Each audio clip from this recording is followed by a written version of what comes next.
Patna traffic SP अपराजित लोहान ने हाल ही में कई महत्वपूर्ण बयान दिए हैं। उन्होंने कहा कि अब पटना ट्रैफिक पुलिस का नया लोगो जारी किया गया है। इसके साथ ही ट्रैफिक चेक पोस्ट का रंग अब नीला और सफेद होगा।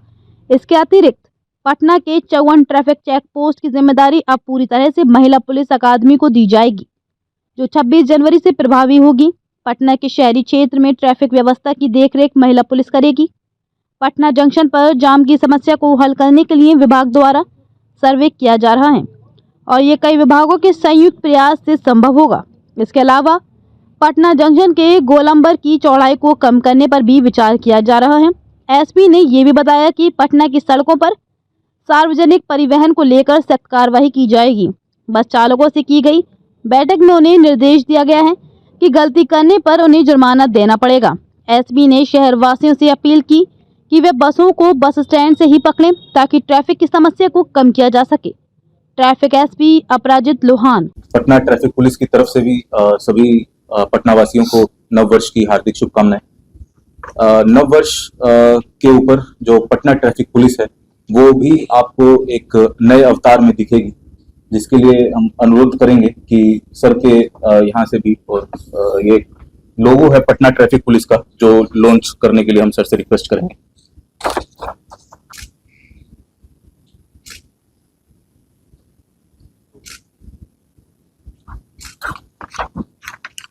पटना ट्रैफिक पुलिस का जो नया अवतार है उसके अंदर भी कुछ बदलाव लाने के लिए प्रयासरत हैं, जिसके अंदर दूसरी चीजें जैसे जो कलर यूज होता था हमारी ट्रैफिक चेक पोस्ट और बैरिकेडिंग का, उसको भी चेंज करके अब सफेद और नीला कर दिया गया है। काफी बदलाव शुरू भी हो गए हैं, आप लोगों ने नोटिस भी किया होगा। उसके दो मुख्य कारण हैं, क्योंकि जो येलो और रेड और ब्लू कलर होता है वो जनरली इमरजेंसी का कलर होता है और as per IRC guidelines traffic का कलर, ट्रैफिक रेगुलेशन का कलर जो होता है वो व्हाइट एंड ब्लू होता है। तभी हमारे जो पुलिस कर्मी हैं वो भी आपको व्हाइट एंड ब्लू यूनिफॉर्म में दिखते हैं। साथ ही साथ इसकी विजिबिलिटी और कॉन्ट्रास्ट जो सड़क के ऊपर होता है वो भी ज्यादा होता है, जिस वजह से जो हमारे पुलिस कर्मी हैं वो जब ट्रैफिक को डायरेक्शन देते हैं तो उनकी विजिबिलिटी ज्यादा रहती है, वो भी किसी एक्सीडेंट की चपेट में नहीं आ जाए, उससे भी उनकी सेफ्टी बनी रहती है। दूसरा जो बिंदु है मुख्य जो हम हाईलाइट करना चाहेंगे उसके अंदर है कि पटना ट्रैफिक पुलिस का भी जो चेहरा है वो भी महिलाओं को बनाया जा रहा है, जिसके तहत पटना शहरी क्षेत्र में 54 ट्रैफिक चेक पोस्ट चिन्हित किए गए हैं, जिसमें 100% रेगुलेशन जो होगा वो महिला पदाधिकारियों एवं महिला पुलिसकर्मी के द्वारा किया जाएगा। यह लॉन्च 26 जनवरी 2025 से होगा और ये जो 54 चेक पोस्ट हैं उसके लिए लगभग 60 से अधिक महिला पुलिस पदाधिकारी और 250 से अधिक महिला पुलिसकर्मी तथा होमगार्ड तैनात किए जा रहे हैं। साथ ही साथ 8 गाड़ियां जिनको जो पहले पटना पुलिस लाइन से चलती थी वो भी अब पटना ट्रैफिक पुलिस के अधीन ऐड कर दी गई हैं, जिनको डॉल्फिन बोला जाता है।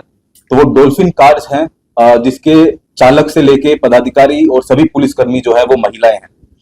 तो 8 डॉल्फिन कार्स भी पटना ट्रैफिक पुलिस के अधीन अभी हैं और उनके भी जो ट्रैफिक रूट्स हैं, ट्रैफिक रेगुलेशन के लिए जो एरियाज हैं वो चिन्हित करके उनको ड्यूटी पे तैनात कर दिया गया है। इसी के मद्देनजर 26 जनवरी 2025 की जो राजकीय समारोह होगा, जो परेड होगी गांधी मैदान में, उसमें भी पटना ट्रैफिक पुलिस की तरफ से पहली बार एक महिला कंटिंजेंट रहेगा, ताकि महिला सशक्तिकरण और महिलाओं की के रोल को पुलिस के अंदर, ट्रैफिक पुलिस के अंदर स्पेसिफिकली उसको बढ़ावा दिया जा सके और लोगों के सामने रखा जा सके। Thank you. देखिए, पूरा जो पटना जंक्शन है और इसी तरीके के जो 30 चौक पॉइंट्स हैं उनका सर्वे हमारे द्वारा लगातार किया जा रहा है, क्योंकि जो ट्रैफिक की का जो निदान है उसके अंदर केवल एक डिपार्टमेंट इन्वॉल्व नहीं है, उसके अंदर मल्टीपल डिपार्टमेंट्स, मल्टीपल अप्रोच हमें अपनाना पड़ता है।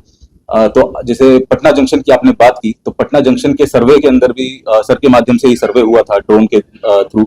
उसके अंदर ये पाया गया है कि जो कंस्ट्रक्शन एक्टिविटीज है जो अंडरपास की वो चल रही थी, जो महावीर मंदिर के सामने उसका एग्जिट गेट है, जिस कारण से वहां पे जो हमारा एक तरफ का जो पॉइंट था वो ब्लॉक हो रहा था। अभी धीरे धीरे उसने जो डिवाइडर है, जो वहां के कॉन्ट्रैक्टर थे, उन्होंने उसको पीछे किया है, तो थोड़ा वहां से हमारे को निजात मिली है। साथ ही साथ पटना ट्रैफिक पुलिस की तरफ से ये प्रस्ताव भी गया है आरसीडी को कि जो गोलंबर है उसकी जो चौड़ाई है उसको छोटा किया जाए ताकि हमारे को एंट्री और एग्जिट के अंदर सुविधा मिले। इसी तरीके से जो पिलर नंबर 13 और पिलर नंबर 14 के बीच में भी हमने नगर निगम से अनुरोध किया है कि वहां पे एक यू टर्न बना दिया जाए ताकि लोग पिलर नंबर 13 से ही अपना ऑटो को पकड़ के वहीं से ऑटो यू टर्न हो जाए और उसको गोलंबर तक नहीं आना पड़े। तो इस तरीके से कुछ काफी सारी चीजें हैं जो हमने प्रस्ताव भेजा हुआ है। लगातार हमारा सर्वे भी वहां पे चलता रहता है, तो हमारे 24 घंटे जो पहले वहां पे केवल 2 शिफ्ट में पुलिस की तैनाती होती थी, ट्रैफिक पुलिस की, अब वहां पे 3 शिफ्ट में पुलिस की तैनाती वहां पे है। शहरी क्षेत्र से हम लोग अभी शुरुआत कर रहे हैं, जिसके अंदर हमने 54 चेक पोस्ट निर्धारित किए हैं, क्योंकि महिलाओं के लिए काफी सारी जगह पे अभी मूलभूत सुविधा उपलब्ध नहीं है, स्पेशली ग्रामीण एरिया में, तो उनको कुछ दिक्कतों का सामना करना पड़ सकता है। उसके लिए भी सर के माध्यम से हमने रिक्वेस्ट की है कि जहां जहां पे हमें इंफ्रास्ट्रक्चर की जरूरत है, मूलभूत सुविधाएं जैसे वॉशरूम और पीने के पानी की सुविधा की जरूरत है, उसके ऊपर भी लगातार कार्य कर रहे हैं। धीरे धीरे उसके अंदर भी हम लोग बढ़ेंगे, लेकिन शुरुआत हम लोग 54 चेक पोस्ट से कर रहे हैं। पटना ट्रैफिक में अभी 30% के आसपास हमारा जो महिलाएं हैं उनका टारगेट है। 1374 में से अभी 300 के आसपास महिलाएं हमारे पास कार्यरत हैं। 50 महिला पदाधिकारी, 35 महिला पदाधिकारी और 50 महिला सिपाही हमें और अभी पटना पुलिस से सीनियर एसपी सर के माध्यम से मिलेगा। पटना में कई ऐसे इसके भी हमने सर्वे किया है। जो ये 54 चेक पोस्ट हैं, इसके अंदर लगभग 32 पे जो मूलभूत सुविधाएं हैं वो उपलब्ध हैं।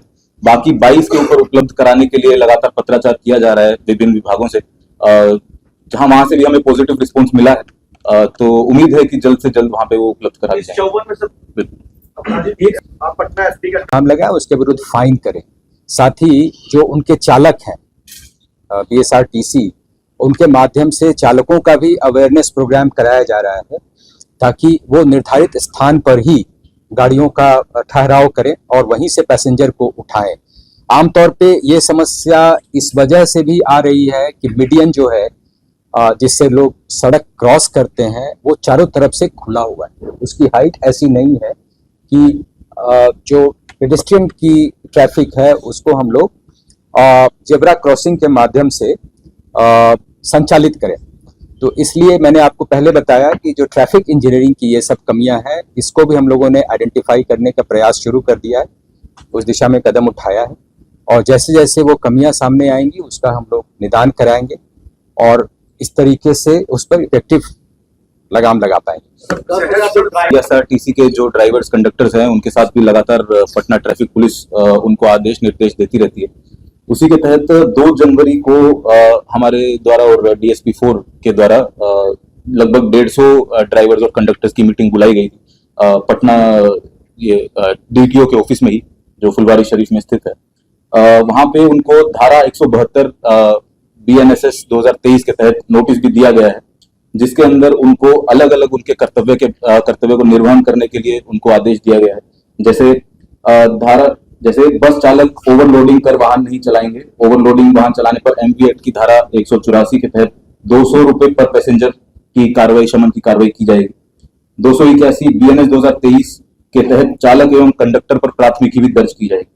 इसी तरीके से हमने लगभग 6 मुख्य बिंदु, जिसके अंदर एक जो बस स्टॉप के ऊपर नहीं खड़े होने वाली बात है और जंक्शन पे जाम लगाकर खड़े होने वाली बात है, उसको भी हमने इसमें कवर किया था। अन्य इसके अंदर जो हमने कवर किए थे वो है ओवरटेकिंग नहीं करेंगे, बस स्टॉप पर अपनी बसेस को लगाएंगे, विदाउट लाइसेंस ट्रेवल नहीं करेंगे, तेज आवाज में अस्पताल, कॉलेज और स्कूल के निकट हॉर्न का उपयोग नहीं करेंगे और वाहन चलाते समय मोबाइल का प्रयोग नहीं करेंगे। देखिए समस्याएं, और इसमें रोड यूजर्स यानी जो हमारी आम जनता है उसको भी अवेयर होने की जरूरत है कि साहब आप बस स्टैंड से ही बसों को पकड़ें और यत्र तत्र सर्वत्र जो है वो बसों को रुकवा करके और उसमें उसका उपयोग ना करें। 10,000 लोग चिन्हित किए, ये 10,000 जो चिन्हित किए गए हैं उसमें से 5,000 से अधिक केवल पटना शहर के हैं और इसी तरीके से 3 अन्य जो स्मार्ट सिटीज हैं वहाँ के भी काफी मामले हैं। जो अन्य जिले हैं वहाँ के अपेक्षाकृत कम मामले हैं, क्योंकि वहाँ पे यातायात नियमों के उल्लंघन के विरुद्ध शमन की कार्रवाई उतनी नहीं हो पाई, तो इसलिए वो डाटा हमें उपलब्ध निलंबित हो जाएगा तो फिर वो दोबारा लाइसेंस के लिए आवेदन कर सकते हैं या क्या, उसका क्या होगा? उसकी प्रक्रिया जो है वो MV एक्ट में निर्धारित है। 3 महीने के लिए वो सस्पेंशन हो सकता है और उसके बाद फिर वो बहाल होगा यदि बार बार वो रिपीटेड ऑफेंडर की तरह से सामने आते हैं तो उनका लाइसेंस रद्द भी हो सकता है। और सर मेरा एक छोटा सा सवाल है सर, बताया आपको कि संरचनात्मक जो कमियां हैं वो तो अपनी जगह पर हैं ही, लेकिन इसके बावजूद जो बिहेवियरल चेंज है वो भी आवश्यक है, जो यूजर्स हैं उनकी तरफ से, और हमारी तरफ से ये कोशिश है कि प्रवर्तन के माध्यम से हम उसको दुरुस्त करें। एक आखिरी अन्य कोई सवाल? देखिए, ये अतिक्रमण के खिलाफ भी लगातार कार्रवाई की जाती है। उसके अंदर डिस्ट्रिक्ट कंट्रोल रूम से ही एक मल्टी एजेंसी टीम का गठन किया गया है। साथ ही साथ आप लोग जानते होंगे कि अभी रिसेंट इसलिए मैंने बुला लिया एसपी ट्रैफिक पटना। सर तो क्या आप ही क्या आदेश पे करेंगे?